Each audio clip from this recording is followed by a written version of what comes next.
What's happening, pimpin'? Welcome back to On the Real. This week, we take a look at the movie that got Leo his Oscar, The Revenant.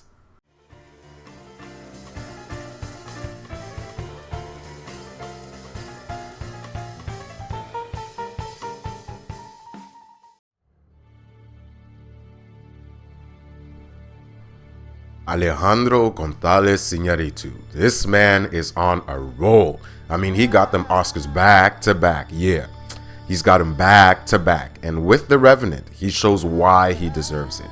Backed up by breathtaking visuals from the director of photography, Emmanuel Lubezki, this movie brings a state of realism that puts you right into the action and never lets go. You're up close and personal with close-ups and wide lens shots, so you see the immediate action as well as the pristine background behind it. This is something you will see throughout the movie. You will see raw, gritty action in the foreground. However, it is all framed by the majesty of nature itself. Leo's performance in the movie is mostly non-verbal, as is the movie in general. It's very physical, it's very raw, and I'm going to say this a lot about the movie, but it brings realism to a whole new level. Now, Hugh Glass, portrayed by DiCaprio, is a widower. He is a pelt hunter in the wild. He also has a son of mixed heritage. However, when things take a bad turn, he has to survive not only the elements, but wild animal attacks, as well as traitorous people. Which brings me to Tom Hardy's character, Fitzgerald.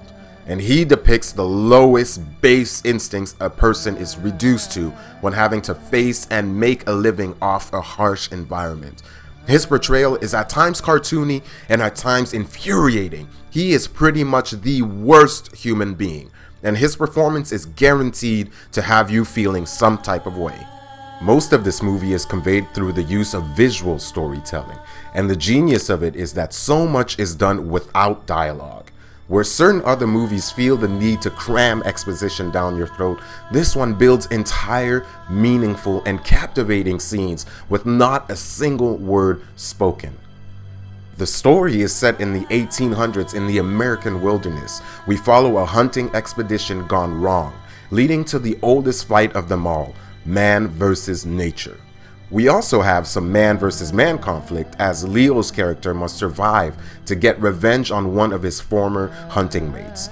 The main plotline might appear to be a typical revenge story. However, the beauty of this movie is not the tip of the iceberg, but what could be seen underneath the surface. Speaking of being seen, this movie is absolutely stunning. I'm sure you've heard by now about all the technical and visual mastery that went in this movie, but man, to think that this was all shot in digital and with natural light, it pushes the limits of what was thought possible. And the visuals here are both telling the story and immersing you in it. Every frame is raw, visceral, imposing, and majestic.